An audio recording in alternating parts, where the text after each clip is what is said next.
and welcome you all to this week's meeting of Online Presenters Toastmasters. This meeting is possibly not as well organized as it ought to be, and that's because I'm the Toastmaster of the day and I'm the one who's supposed to organize things. But there were also some chaos factors along the way. At one point, I was on the website looking at the agenda, and I said, "Wow, this is a pretty full agenda. People really stepped up when I asked them to take a roll." And then 2 rolls disappeared before my eyes. And I actually wrote to those 2 people and said, I think my software just glitched because it looked like you withdrew from a roll. And they said, no, it's not a software glitch. Apparently, they both pushed the button at the same time or just about the same time.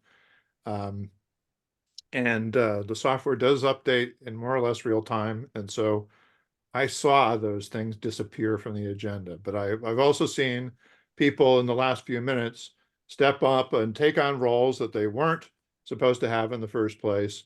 And so we're going to have a great meeting with some adjustments by the seat of the pants along the way. Our meeting theme is Mother May I, just because when I thought of the month of May, that was the first thing that jumped into my head. So think in terms of asking permission, or maybe asking forgiveness instead of permission. And our word of the day is matriarchy, a system of government or society led by women. According to some people in this meeting, that's probably defined also as the way it ought to be. But we will make do with a man leading the meeting today, as hopeless as he may be. And I'll try and do well with some help from my friends. Let's see. I'll come back to tip of the day in just a moment. We have a segment of our meeting where we try and share a useful and helpful tip of the day. And I'll be coming back to Carolina for that. But first, Carolina, why don't you explain to me how you'll be doing the timer roll today? Sure. Today I'll be keeping track of time. Speakers will have between 5 and 7 minutes, evaluators between 2 and 3 minutes, and table topics speaker between 1 and 2 minutes. Back to you, David. All right, thank you. Our counter is a very new member of the club.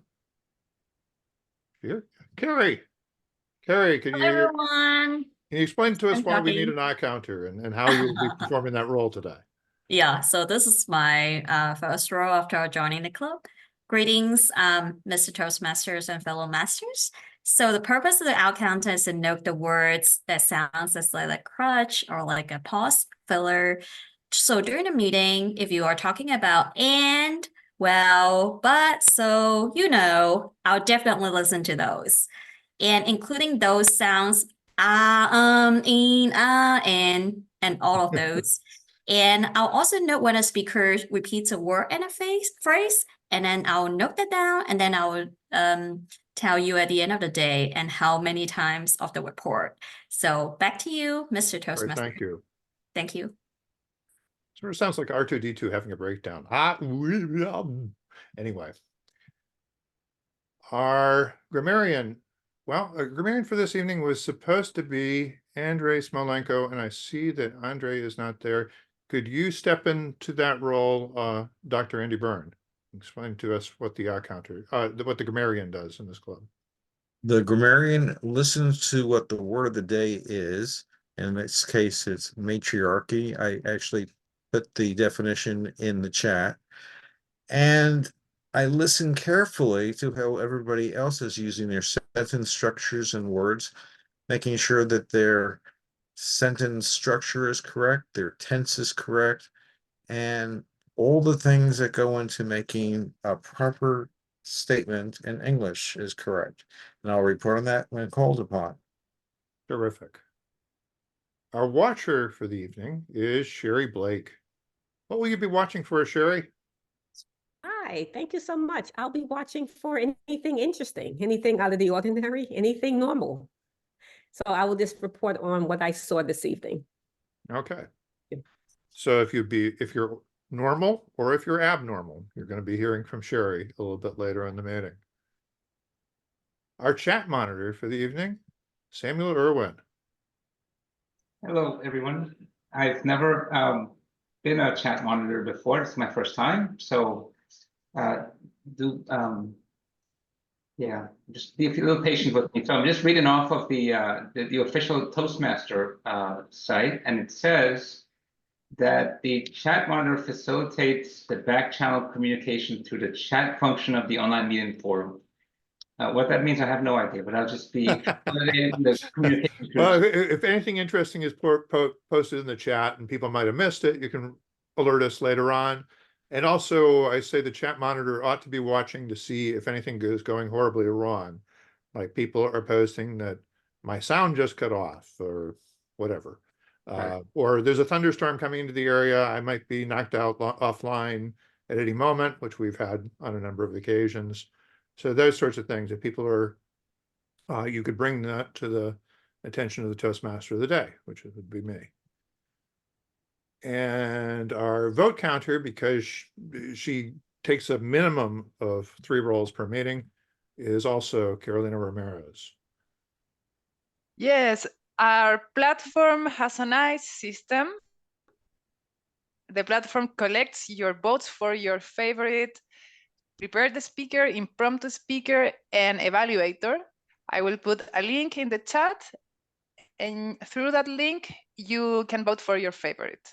Back to you, David. All right. And in just a couple of minutes, we'll have some things happening that you might want to vote on. Well, soon. I guess we still have just the one speaker who's speaking and another little module that we're working on, a couple little modules we're working on. But before we get to any of that, we have our tip of the day, which is also Carolina Ramirez. So Carolina, what do you have for us today? Today, we will be talking about stress and managing stress. Just give me 1 minute in order to open my slide. Stress is an inevitable part of life. How we respond to it can make all the difference. According to the Harvard Business Series Pocket Mentor book, can you say it? No. Learning how to manage the worry equation is key to managing stress. This is the equation. More vulnerability plus less power equals more worry. In order to manage stress, you should be aware of 3 main components. The first one, demands, resources, and perception. Understanding how these factors interact can help you better manage stress in your life. The first one, demands, refers to the pressures and responsibilities placed on you, both at work and in your personal life. Resources are the tools, support systems, and coping mechanisms available to help you meet the demands placed on you. And the perception refers to how you interpret and appraise the demands and resources in your life. Your perception shapes your emotional and physiological responses to stress. Based on these components, here are some strategies for managing stress effectively. The tip of the day. The first one, manage demands. Identify the sources of stress in your life and evaluate whether they are essential or self-imposed. Delegate tasks when possible, prioritize responsibilities, and set realistic goals and expectations for yourself. Also, a good planification of your activities is key. The second, enhance resources. Invest in building your personal and professional resources. Develop time management skills, cultivate a strong support network of friends, family, and colleagues, and practice self-care activities such as exercise, meditation, and hobbies that recharge you. Exercise is a cheap medicine anti-stress. And last but not least, Shift perception. Practice cognitive reframing techniques to change your perspective on stressful situations. Challenge negative thoughts and assumptions, focus on solutions rather than problems, and cultivate a mindset of resilience and adaptability. Keep in mind, as a conclusion, and keep this message that successful people are those who prioritize, delegate, and know when to leave behind their work problems. They feel less vulnerable and more powerful. David, back to you. All right. Thank you, Carolina. And we're trying to have one of those tip of the day segments for every meeting. So think of the things that you have where you think you have a particular insight. In some cases, we've done tip of the day that's focused on a presentation technique, but it can also be a life technique. And Carolina has given us something about how to make your life better, which we could all use. Now it's time for our formal speech. Can you call a speech formal speech if it's an impromptu speech? Well, we're going to find out in just a moment, because Graham Cairns is going to dazzle us with his impromptu speech, topic given to him just moments ago, on sound bites and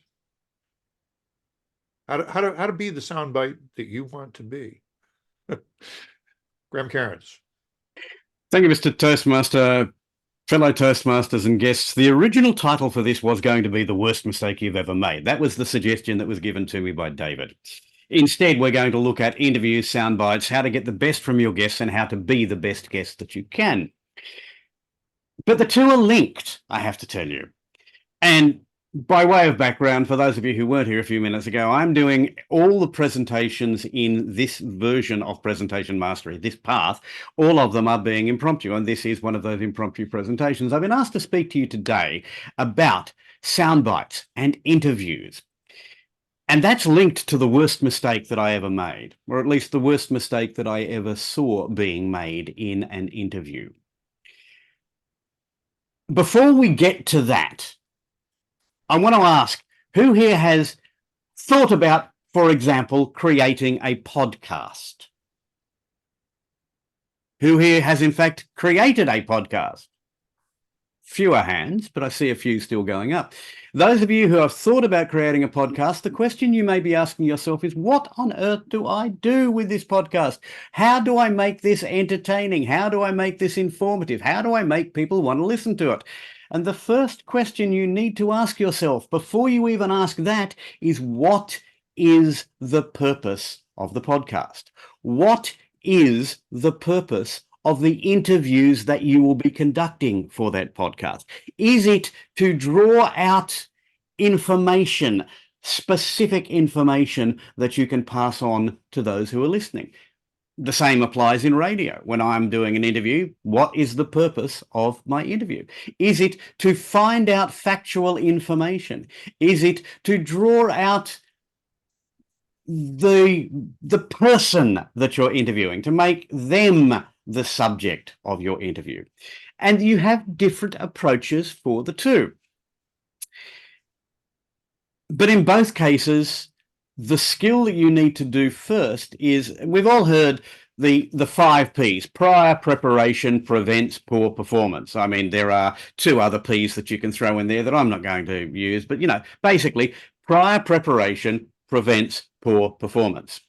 Prepare for the interview. Prepare to ask your on-air talent what you want to elicit from them, but also be prepared to listen. I remember a young student of mine was interviewing the then opposition leader in Australian politics, and was doing the interview, and the opposition leader, as part of his response, said, and that's why I'm going to be resigning from my position and calling an election this time tomorrow.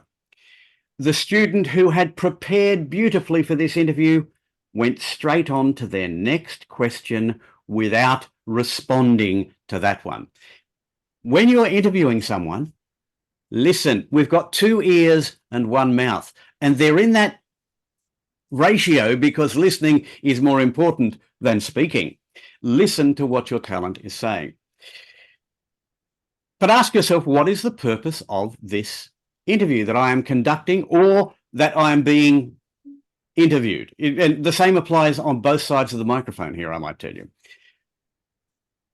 Also from political reporting, one of the best and worst interviews I have ever seen conducted some years ago, there was the then leader of the opposition from a different party, I might tell you this time, had just effectively knifed his leader in the back, challenging for the position, and become leader of the opposition, and within weeks became prime minister. The timing was exquisite.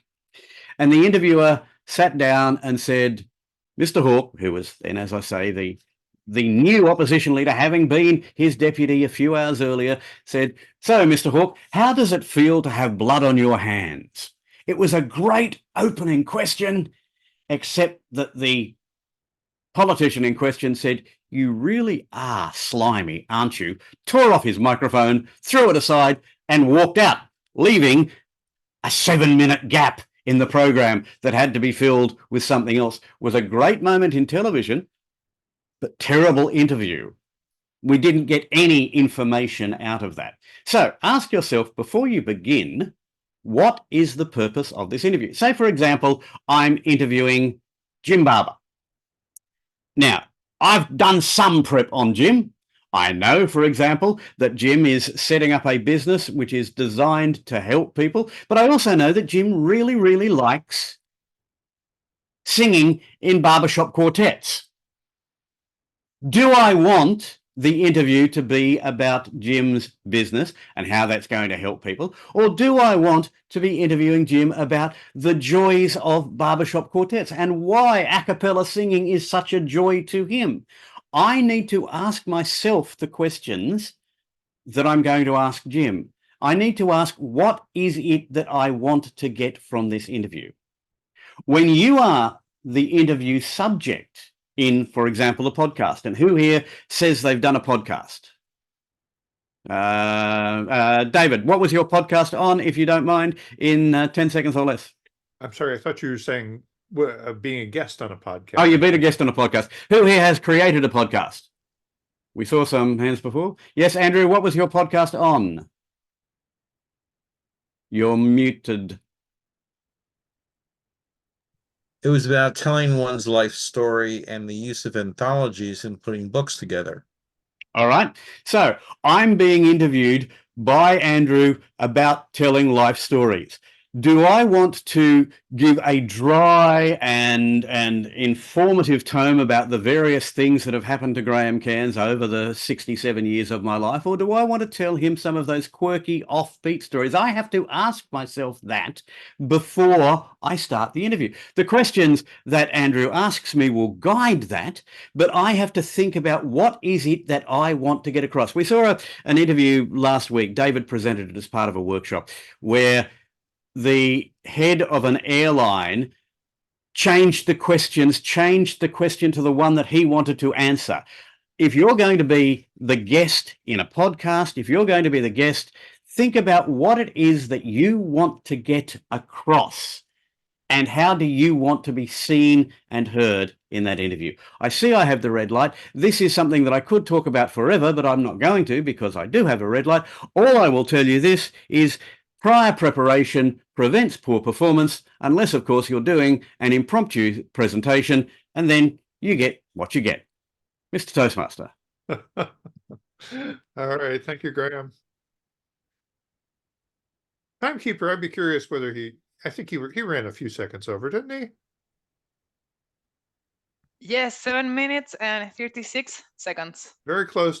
But, given the competitive dynamics of this meeting, being disqualified is an absolute impossibility. And so congratulate our best speaker of the day. We have another presentation lined up. This is going to be a little bit more informal. But Trace attended an educational workshop recently, and she wanted to share that with us. So we're going to give her, can we do 5 minutes on the clock just for, do you think you need longer than 5? No. Okay. I don't think Just, so. just to get the something to share with the group. Teresa, Yeah, enlighten thank us. you. Thank you very much. So this weekend I attended Mark LeBlanc's Achiever Circle. And for those who don't know, in the National Speaker Association, Mark LeBlanc has a 40-year career, and he is a Hall of Fame speaker. And one of the things, and so what I look at when I'm looking at developing a speaker business, there's 2 skill sets. One is becoming a better speaker, and then the second arm is the business of speaking. And the business of speaking is really intriguing to me because it's all about laying a better foundation and being able to get business coming in the door. And so there were 6 of us that spent 3 days talking about this, particularly the systems that Mark's developed. And one of the things that intrigues me the most is that they say that you fall to the level of your systems. And so how do you develop better systems, and what do better systems actually look like? And so Mark has a strategy that he talks about where, in order to get new business coming in, his gateway package is the thing that I took advantage of this last weekend, which is a 3-day intensive called the Achiever Circle. And in that, one of the things that he profiles is like, how do I create a better experience? Both like, and that's the overarching theme for me, is the better experience, both as a speaker, better experience as attendees, better experience for everybody involved, like from the book that he's doing to the communication that he's got. To tee up this weekend, what he did was he sent me a book, and then he sent me, what was interesting, a thumb drive loaded with 2 PDFs of his other books, and also some materials that I could download and that I'll be going over the next couple weeks. But one of the other things that he talks about that I think is really useful, whether you aspire to be a public speaker or not, is how well do you keep in touch with your network? And as we know about the hidden job market and opportunities that happen, it's like, who's top of mind? And one of the practices that he uses is he talks about planting seeds. Every day, plant 3 seeds. And that it could be in the form of an email. It could be in the form of picking up the phone and calling somebody, or sending a text, and basically just staying top of mind with people, checking in with them, like recognizing their humanity. And, you know, and he says that like what happens is there's like a wall of momentum that happens. People start referring him, they keep him top of mind. They say, hey, listen, did you hear about this? And he gets referrals and whatnot. And what I see in my own personal life is like, I look through my LinkedIn profiles or the people that I'm connected to, and it's like, when was the last time I actually talked to that person? Have I actually reached out to them even in the last year? Have I, you know, one of the things that happens is like, even on LinkedIn, if somebody likes your stuff, we don't pay attention to the likes, we pay attention to the comments. So who's actually like engaging with your material? How are you recognizing what's happening in their world?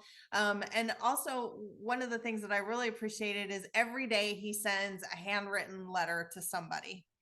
And I really appreciated that because I have saved every handwritten letter I've ever received. I keep them, and when I write them myself, my goal is to write them in such a tender, caring way that it's something that I hope that they hang on to forever as well. And one of the things that he highlighted, I keep saying this, one of the things, but anyway, he highlighted that he sends letters for no reason at all. And one woman that he sent a letter to, she was so impressed with it. She wrote a blog post about it, because getting a handwritten letter is so rare these days. I don't know. Do you know what people's handwriting even looks like? The people that you're like most treasured relationships, what does their handwriting even look like? And when was the last time you actually heard from them in the mail? Like, I call it reader friendly mail. But the other thing that he talked about is that, say you have a mailing list. If you have a mailing list or a CRM or a list of contacts, he really encourages people to segment the contacts because the relationships for each stage of the contacts, they require different things. So it's like gardening, right? Each part of your garden requires a different kind of fuel. And so how he's got them divided is 7 sectors of potential. So there's like new business opportunities, who are new prospects, people you don't actually know, new business opportunities with people who know you, like maybe they've been on your mailing list for years and they're just now finally reaching out to you. They know you well because they've been paying attention to your work, and they're finally reaching out for an opportunity. Then there's business opportunities with past clients, current clients, referral sources such as advocates, and I'll double click on that in just a minute. And then he talks about new business partners, which can be affiliates, partners, speakers, bureaus, and then also legacy relationships. And I really like this idea about legacy relationships too, is who are the people who've been adding fuel to your fire throughout your career? How well do you keep in touch with them? One of the stories that he highlighted this weekend was he's got several friends that he made phone calls to. They're in hospice, but they had been adding fuel to his fire for 40 years and they're in their 90s. And so I love thinking about the relationships that you're cultivating, many of which I've seen in Toastmasters. Who are the relationships that you're cultivating that you're going to have forever? And in cultivating those, a thing that I really like that he talked about too is that, hold on just one second. I want to find my note here because it's really good. He talks about cementing a relationship. When was the last time, like sometimes we think about reaching out to people and, oh, I don't want to be a bother. But if I'm reaching out with a motive that I want to cement that relationship and I want to add value to that and I want to deepen our connection, that takes on a whole new meaning. And it makes it so much more exciting for me to be able to reach out to them. So anyway, those are just a few of my notes from Mark LeBlanc's Achiever Circle, and I'll go ahead and drop the link in the chat just in case you're interested in looking up more of his work. One other cool thing that he did, he talked about, he's like, listen, you don't need a speaker reel. He puts a 45-minute speech on his website, and he's like, if they can't determine whether they want to see more of me based on that particular speech, then they don't need any more bells and whistles and hoopla. And you can spend $20,000 creating a speaker reel, but am I your people just based on this speech alone? You can make a determination based on that. So I found that was really helpful as well. So thank you, everybody. I hope there was something in there that was helpful for you, and I'll turn it back over to you. We're on schedule to have a couple of segments this meeting that are going to be talking, not necessarily speaking in terms of prepared speeches. So I had put one other topic on the agenda, and I had actually blocked it out for 15 minutes. We don't necessarily have to take that long. And part of my goal actually was to bring in some people from other clubs who might want to talk about this subject. The subject is a change in the Toastmasters International rules. And it does affect us. It's probably going to affect you more if you're involved in other district contexts more than, well, let me spit it out. David, not to cut you off, David, but are we missing Carolina? Carolina had some connection troubles. I'm Can somebody set a timer for 15 minutes? And again, if we run out of steam in this conversation, She is back. oh, okay. Carolyn's I'm back. back. All right. You set a timer for 15 minutes, Carolina. And again, if we kind of run out of steam with this conversation after 5 minutes or 3 minutes, we can stop there and go to table topics or do something that's more interesting. We've been in a weird situation for a number of years. Online Presenters was formed as one of the first generation of 100% online clubs. And at the time, if you were going to be an online club, you were parked in this category called undistricted. So we're not affiliated with any traditional Toastmasters districts. Now, the traditional Toastmasters districts are organized around geography. So my home district is South Florida and the Bahamas. Then there's another district that deals with Tampa on the other side of Florida and up the coast. I'm not sure exactly where it ends, but I know it's on the other side of the country. Andy could tell us. But the point is the traditional organization of Toastmasters was based around these geographic districts, and they didn't know what to do with online clubs. There were just a bunch of people agitating that we should be allowed to meet online. And at one point that was forbidden. If you held a meeting online, it wasn't a real Toastmasters meeting. So they made progress. At some point, they came along and decided that yes, online clubs could be formed, but they would be dumped into this undistricted category, which means that there's no district structure. Normally, if you are ambitious as a speaker, you can speak in a contest at your club. And if you win at your club, you go on to the area. If you win at the area, you go on to the division. If you win at the division, you go on to district. And if you win a district in the international speech contest, you potentially can go to the international convention and compete to be the world champion of public speaking. Big deal. But for online clubs, that option doesn't exist. We have this thing that we've invented on our own called the webinar contest, and we're planning to hold the next webinar contest on June 10th. I mentioned that a little bit earlier. Think about whether you would like to compete in that. There used to be something that we would compete in called the video speech contest. And it is available to some of our members, but you can't compete in it if you're a member of any other club that is in a traditional district. So we're kind of off in limbo.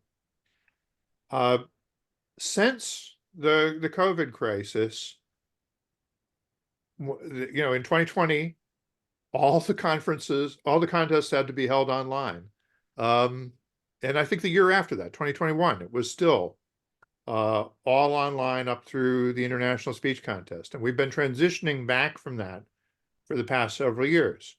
So for several years, actually, the rule was that we're back in person, but there has to be an online option because they were trying to figure out how to accommodate the people who had joined clubs who weren't actually local to that club.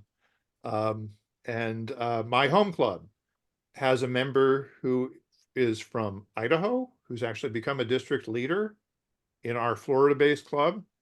We have a member from Italy who spends part of his business operating out of Miami. And so he occasionally comes to visit us. He had never actually visited the club in person until about a year ago. And now he's coming to visit fairly regularly when he's in the US. But he will be in a situation where it may put some strain on him to have to travel to compete in Florida if he wants to compete in District 47. There are other people who that won't be practical for them at all.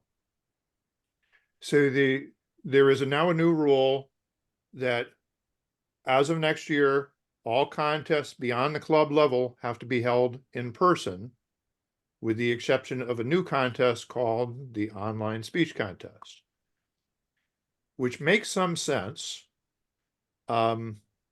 except that we're still excluded from it because we're not part of a district. We potentially could become part of a district, but that wouldn't necessarily work for all of our members either. because suppose the district decided to schedule its version of the online speech contest for 8 in the morning. Well, I think that's in the middle of the night for Graham. And so there are some things that I think have not been completely thought through. And I sent out an email on this. I posted something in the Toastmasters International members group, which perhaps you can like or comment on. There are two things in the rules that I think are going to cause the most trouble, even for districts who decide to implement this contest. And one of the basic problems is that this is another optional contest. There are how many? 5, I think, optional contests now. So there's the international speech contest everybody does, then there's table topics, evaluation, and tall tales. And now I guess Humor used to be one. humorous, right? Humorous. Right. My home district dropped humorous this past year, which was a tragedy. But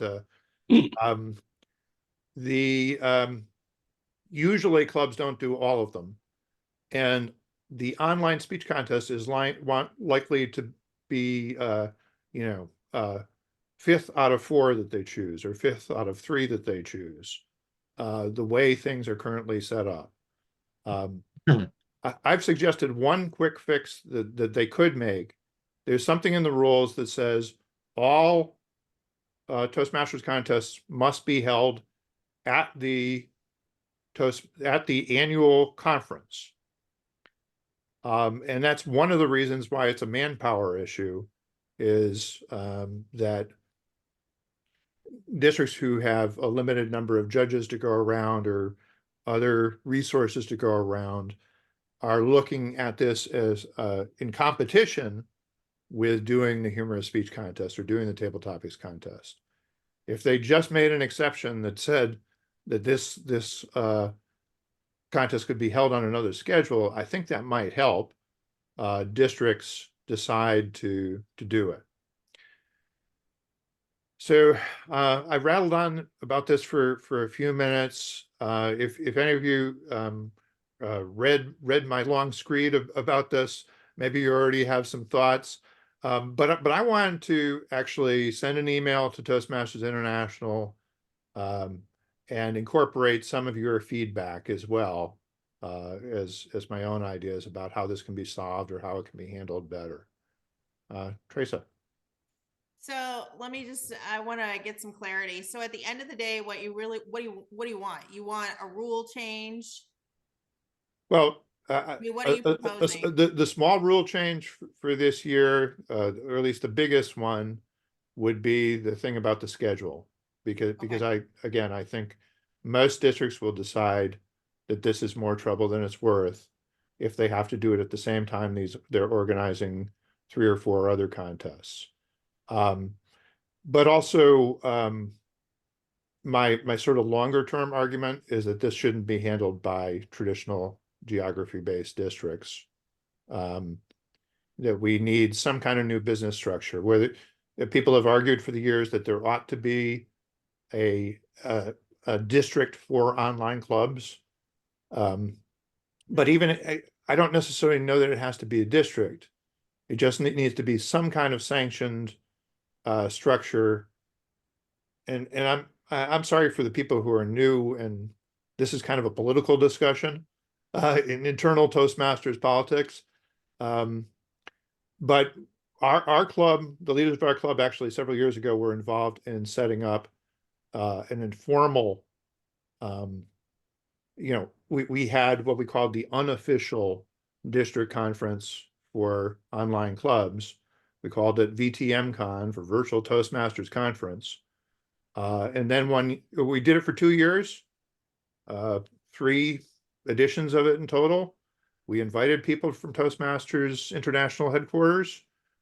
So we weren't keeping it a secret. And then in 2022, they came down on us like a ton of bricks and said, "You're violating our property rights or intellectual property rights. You have no permission to do this.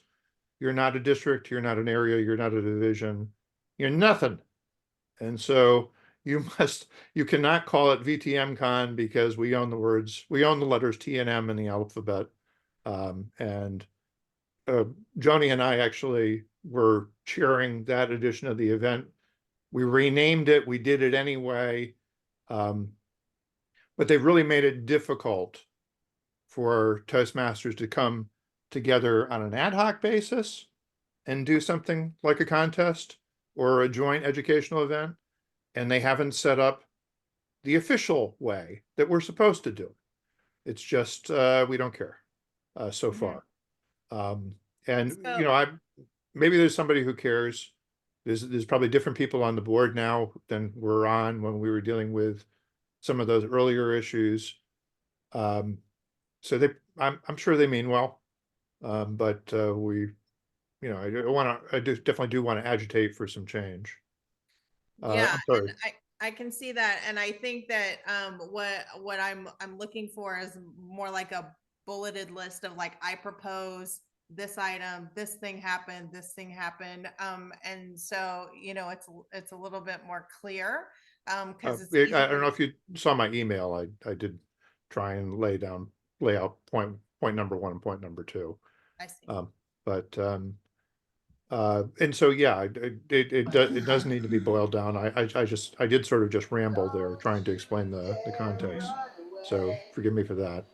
I do Joni? have a bit of context to add to it when you're doing it. Just to state though, for me, as it relates to being in a number of places and in a number of clubs, some districts split their contests because there's so many options. Until Toastmasters International actually gives us the judging criteria, meaning what's going to be on the judges form, what's required. It's the same, Joni. It's the International Speech Contest. It's the International Speech Contest, but online. But Here's online. the thing. Now we're broken into hybrid clubs, different from online only, different from in person. Now there are members who attend the club hybrid who might not want to compete physically, but might want to do that. The nuance is the language. It's not giving people the opportunity to choose what they would want to do. In the same way, Graham can be in one district or in multiple areas and say, you know what, I want to do international speech here, and I want to do humorous there and compete in that run.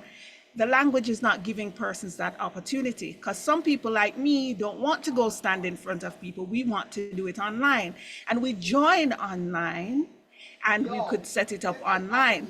It's not about the working and the time and the splitting, because most conferences would probably be set up to offer a hybrid experience.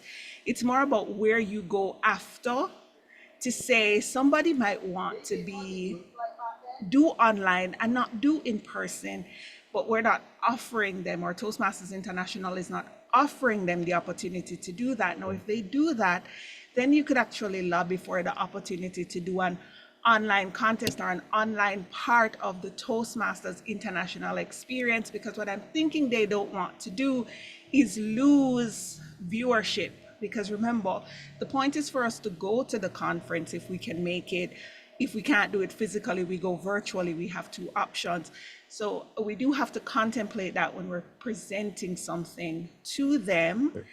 But knowing that most of us might not be able to go physically, and one of the world championships of public speaking persons who placed was actually online, it means that the possibility exists that we could ask for it to be considered not an if you're somewhere in person, you have to do it in person, but as a viable option that people can choose.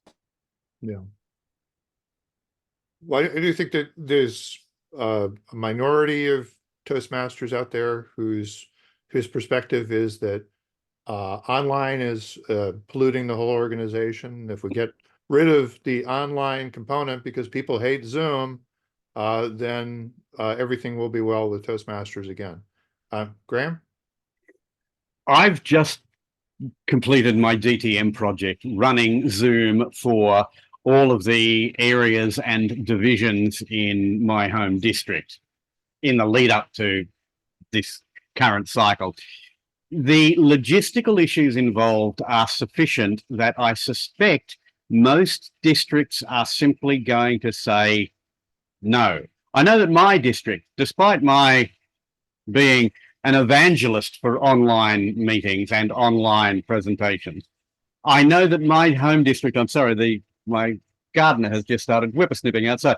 My home district has pretty much given an indication that this would not happen. We just live streamed our conference over the weekend, and I know that the amount of effort that went into that is not going to be repeated at the next time around. I suspect that the board made the decision thinking, well, look, we'd really like this all to go away, but this is a compromise that might work. I don't think it's going to. I think it needs a complete rethink. I will certainly be discussing it in depth at the International Convention in August with anybody I can find who will talk about it. But I don't know that there's anything that we can do this time around. Yeah. Andy, let's do Andy and then Elena, and then we'll wrap up whatever the time is. Okay, bringing it home to individual situations. I'm with David in Club Awesome, and that's a hybrid club. And they put out a statement through David, and it's also on Facebook that the club intends to stay as a hybrid club and makes them available. Another club I'm in, which is the Kenzie Club, Outspoken, is having a vote tomorrow and finalizing on the 14th. And the mood there from leadership is to move against maintaining the Zoom experience as part of that club. Of course, for me, that person means that I have to drop out of that club because I'm not flying from Tampa to Coral Springs to go to their weekly meetings. But those are the kinds of things that we have. I know that we went all this way from COVID, and people are saying, well, we're out of that situation. Don't be too happy about how out of the situation, because if you're watching the medical literature, you'll see that there is a thing known as avian flu H5N1, and that's already crossed over from birds to cows, and it's found right now in several dairies in the milk. So those viruses are starting to cross over. So we may not be that far from going back. Thanks for giving us something to look forward to, Andy. That's right. Yeah, I do see the red light, but I'll give Elena a chance to comment, and then we'll move on to table topics. Yes, but for me is I 100% agree with your proposal about the online. But for me, the best way is to say like a different event, like a different international championship, because it could be totally different. And because in the previous club where I was, it was the same. I asked to participate in Spanish, of course, because for me it's more easy. And the problem is that I understand why there are a lot of pitfalls to this kind of the online activity, because there is a rule that limited this kind of the event. And for me, it has to be said, like the tendency of the new era is the online, it's virtually. So the geographical boundary has to be disappeared. So we have to in my point of view, to sell like a total different. Toastmasters has to lead everything about the international communication. International communication is virtual. So we have to sell them, we have to create experience, learning experience, and the best way is with the online contest. That should be treated totally different. And so if we say like this, maybe all the rest of the club, because there are many people that try to participate, but the problem is like they are not, like there is no rule, and the rule is not online. No one tried to know, we cannot do that, and we have to pass to presidential. So in my point of view, the best way is to sell this like a something special. I try to work with this new direction that I hear that they say that I try to create this kind of the new tendency that is virtual to create online contests. Maybe the best way for this year, I don't think so, but for the next year, try to create a new framework for create Toastmasters like online speeches. All right. Well, let's move on. I will note that Joni said something on WhatsApp about if Toastmasters International is devoted to innovation, shouldn't they want to embrace what made you think they're devoted to innovation, that they have anything to do with that? But anyway, let's You're move losing on. members, right? So like if you're thinking about expanding your membership and member opportunities and whatnot, I think online, especially for developing countries and whatnot, that's a really easy access in. Yeah, So but I'm sure they want to have it both ways in some way. As long as it adds to the membership and more people are paying dues, they're happy. But when they have to deal with the practicalities, maybe not so much. Let's move on to table topics. We have a topics master for this evening.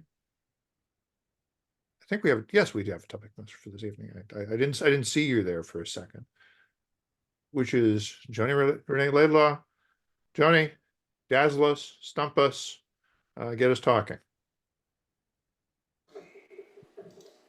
Welcome everyone to Table Topics. It's the part of the meeting where you get to speak impromptu. Now for today, we have a theme and I will be going according to the theme. So I'm going to ask that we remember to throw in the word of the day. It is on the screen and that would be matriarchy. I'm going to start off easy and it gets harder as we go along. So I'm going to start with Sherry. What is your favorite memory of your mother? Thank you so much, Table Topic Master. Oh, when you say that, it makes me cry because my mother is not around. My mother, she died unexpectedly back in 2007. It totally broke my heart because my mother and I were very close. I have so many memories of my mother. It's really hard to pick a favorite, but the one that I think stands out the most that benefited not me, only me, but other people is my mother's love for traveling. My mother loved traveling so much that she started her own travel business. And her purpose was to introduce her friends and family to a whole nother world. Her point was that we as people need to explore this world outside of our own four walls. And she took her friends and family all across the country. She actually didn't even get to travel all the continents, but she's been to Africa. She's been to, obviously, lots of places in North America. She's been to Europe. And as someone who does not like to fly and did not like to fly a lot back then, I would actually force myself to go on trips with her because I knew at that time that I was creating a legacy of traveling with her, knowing that the memories that I was creating would last forever, but I just didn't realize that it would end so soon, considering that she had died unexpectedly. So that's one of my many favorite memories of my mother because I know that it had a great impact, not just on my life, but on the lives of others. Back to you, Table Topic Master. I love that. And I'm taking from that she instilled her love of travel for you or in you as well. But that does give me a very good segue based on your response to my next question. And my next question is, what's your advice for people who did not have ideal mothers? What's your advice for people who did not have ideal mothers? And this one is going to go to Jim Barber.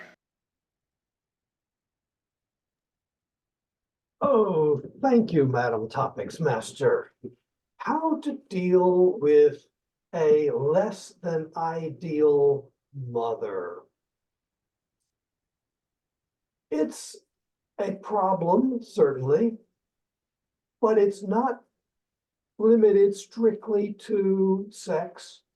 You can have a less than ideal father, and it would present similar problems. In my case, I had a great father and a great mother. However, I had a little sister. Living with a little sister who is, well, I could say less than ideal, is being redundant because the purpose God put little sisters on this earth to be the bane of existence of their older brothers. That's just what they were put on this earth to do. And that is the role that my little sister fulfilled admirably. So I can't really comment on how to deal with a bad mother because I never had one of those. And so I really can't speak from experience. However, dealing with a bad sister, I found some various tips and I can pass on to you and it might be helpful. I fed my little sister sand from our sandbox out back. I didn't know why, but it just seemed like a good idea to do. It was especially difficult because, well, no, I won't go in that direction, but my mother objected to this, bringing it back to mother. My mother objected to this and she went to our family physician and told them, this is something I was told later on, told him that Jimmy feeds his sister sand and she eats it. What am I going to do? And our family physician said, everybody is going to eat a certain amount of dirt in their lives anyway. She's just getting her allotment early. Don't worry about it. I liked him. He was a cool guy, except when it came to giving shots. I didn't like him so much then, but you know, everybody picks and chooses. You can choose your family physician. It just suddenly turned red, went from green to red, just like that. And so I'm going to have to call it quits at this point. Madam Topics Master. There are no wrong answers. Oh, go ahead, David. We're actually running pretty late Overtime. because many things that are my fault. But why don't we leave it at that at two speakers? Madam Topics Master, Madam Timer, were our table topic speakers both within time? No, we have a winner. Sherry did 1 minute and 55 seconds, and Jim 2 minutes and 48 seconds. Congratulations to Sherry. All right. Well, sorry for spoiling the suspense again. I'm sure it is all my fault, or at least mostly my fault. Let me turn the meeting over to our general evaluator for the evening, Jim Barber, who will introduce the evaluators and maybe can give some feedback on other portions of the meeting as well. Thank you, Mr. Toastmaster and my fellow Toastmasters. We had 2 table topic speakers this evening, and we also have 2 evaluators this evening. Both of them happen to be coincidentally named Mary Ann Grady. Our first evaluator is also our second evaluator and our last evaluator. We have 3 evaluators this evening. Isn't that amazing? Our first, last, and middle evaluator are all Mary Ann Grady, and she is evaluating Graham Cairns' presentation this evening. So, Mary Ann, take it away. Well, thank you, Mr. General Evaluator. Tonight, Graham gave us an impromptu speech on sound bites and how to be a better interviewer and how to get your message out if you're a guest. First, Graham, I love it when you do this. It always amazes me how easily you can shift gears and give a speech. The topic was given to him, not his choice. And with that, he has worked as a radio broadcaster, so it is up his alley, but amazing. He started with the question, and it's a critical one. What is the purpose of the interview? Because if you don't do that, what happens is so many people just digress and get rambly in their conversation. So whether you are doing an interview, writing an email, putting together a web page, remember, what is the purpose? Think about that no matter what you're doing. It is great advice. Super simple. but super important. Now, he also used his 5 Ps: prior preparation, prevents poor performance. Now, when you use alliteration, it makes things easy to remember. So well done on that. We also need to prepare. It's critical to know the background of a person or the topic that you're talking about. And Graham illustrated this by pointing out a situation where somebody missed the follow-up opportunities. They didn't ask the follow-up questions. They just stuck to the script. And if you want the best results, you do have to have that flexibility and ability to think on your feet. That way you can easily create follow-up questions if necessary. Now, another idea, Graham, that you could consider that including is preparing your subject. In most cases, as an interviewer, you don't want to blindside the person that you're interviewing. So you might give them a heads up or a list of questions or topics that you're going to cover so that they are totally prepared and everything goes smoothly. You know, it's because preparation and flexibility is important. Now, let's see. Now, finally, I just want to thank you for stepping up tonight, and please continue to share your vast knowledge with us through your speeches, both impromptu and prepared. Back to you, Mr. General Evaluator. Thank you, Mary Ann. Appreciate that. Great evaluation. In fact, it was so good, I think I can predict who the best evaluator ribbon is going to be awarded to this evening. However, let me make sure that you weren't disqualified. Madam Timer, was Mary Ann within times? Yes, 2 minutes and 33 seconds. You did good, Mary Ann. All right. So there is no need to vote unless you really want to. Vote for your favorite Mary Ann evaluation this evening. And while you are doing that, let's go through our supporting roles, starting with our chat monitor, Sam. Sam Irwin was our chat monitor this evening. Please, everybody, if you could keep your reports to about a minute, that would be very nice. Sam, what did you hear? What did you see, rather? Yes, the chat was awfully quiet in the beginning. I thought it was due to the fact that I put a disclaimer out at the beginning that I don't know what I'm doing, but things heated up. So there were 2 spikes in the chat. The first one was when Teresa suggested that we write handwritten notes to our loved ones or friends and family. Some members have lost the art of hieroglyphics. They don't know how to do it anymore. And then around the topic that David brought up with the new online speech contest rules, there's a general consensus that most members agree that we need a online district for Toastmasters and we need special rules for online contests for our club. That's you. General. Great, thank you, Sam. All right, our watcher this evening was Sherry Blake. Sherry, what did you see? Thank you, Jim.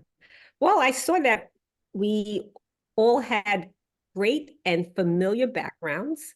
I did see a couple of new backgrounds. Carolina has a new background that I haven't seen before.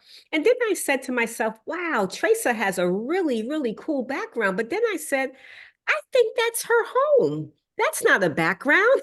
Because when she was putting her arm up, I'm like, oh, wow, it looks like she's putting her. Okay, so anyway, so I like Teresa's background, which is her home. Everyone had good lighting on their face. I liked Carolina's presentation. I liked the fact that her slides were pleasing to the eyes. She was embedded in her presentation down at the bottom right-hand corner. And that was, pretty good. But I think we all, did good at paying attention and giving the speaker our undivided attention. Back to you. Thank you, Sherry. Well done. Now, our Wizard of Oz this evening was Carrie Kong. Carrie, how did you do listening for doing counting? Thank you, General Evaluator. The most words that I heard today is not matriarchy, unfortunately. It's end. So winner of the end is Teresa. So you have like 17 ends or maybe more. When we're talking about those ends, they're not linking you and I. It's like and between the sentences. So usually that's typically the problem. So Okay, I also have a lot of filler words. Sorry about that. So Teresa, 17, and 2 so and 1 Gran, pretty good, 1 so. David, 1 4 so and 3 but. Johnny, 1 so. Andrew, 1 but and 1 well. Elena, 1 so and 2 ends. And Sherry, maybe 2 ends. Jim, pretty good, like 1 well, 1 so, maybe 1 or 2 end. And Marianne, you're really good at this. I need to learn from you. Maybe you have 1 or 2 end, but that's all I can hear. So everybody does a really good job overall, except that we are really used to using and. Oh, one more. Graham, you have like 4 ends or 5 ends in 1 sentences. Yeah. So that's all. Thank you, everyone. And then we'll keep improving. I'll do the same. And thank you, Carrie. Well done. And now let's hear from our grammarian this evening, Andy Byrne. Andy, did we talk good? Thank you very much. I listened carefully to see if anybody used the word matriarchy or its variations like matriarchal, things of that nature. But alas, nobody had. There are many societies that one can think of, particularly in the world of comics.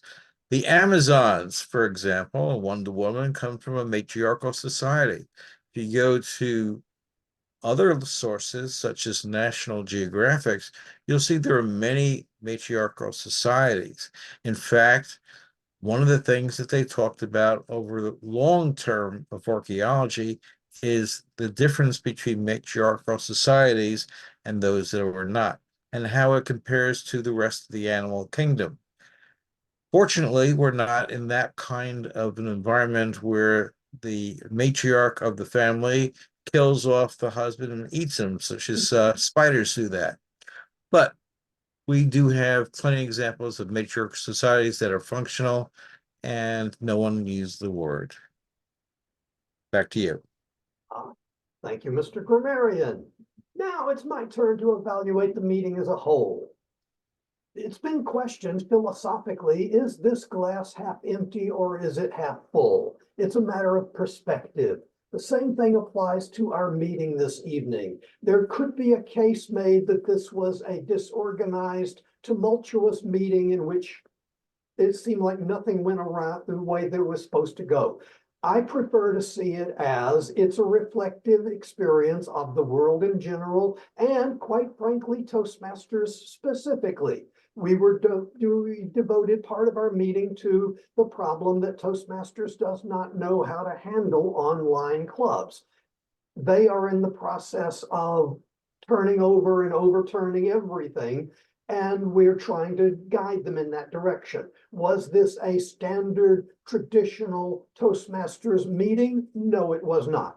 Did we carry across, did we do everything that we set out to do? And did we accomplish things? Were we a conduit for people's feelings and people's opinions? Yes, we were. So frankly, I think that this was a good meeting, and my accolades, I give accolades.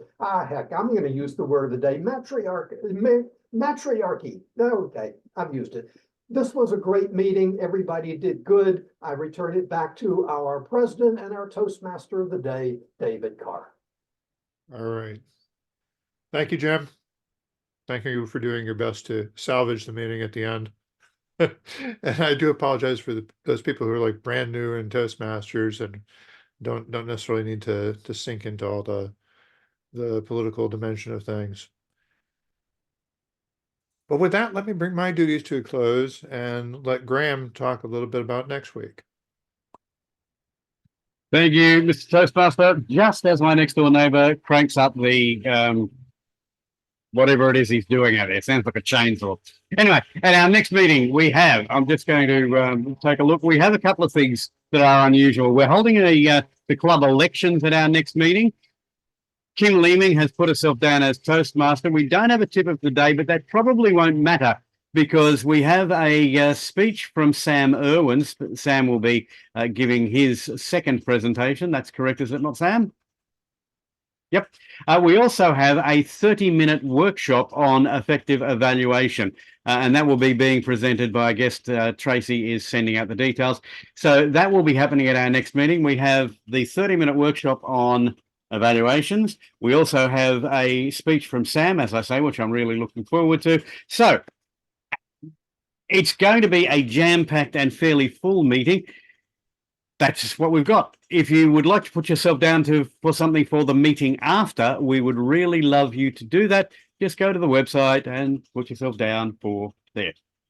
That's pretty much, next meeting is out of the way. It's largely nailed down. Okay.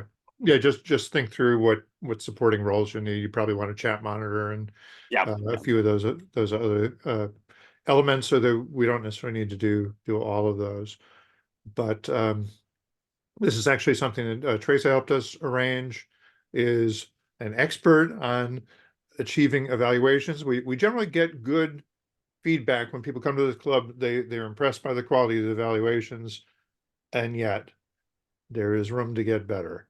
And that I thank Tracy for highlighting the importance of evaluations to the entire club experience. Let's wrap up the recording. Goodbye, recording people.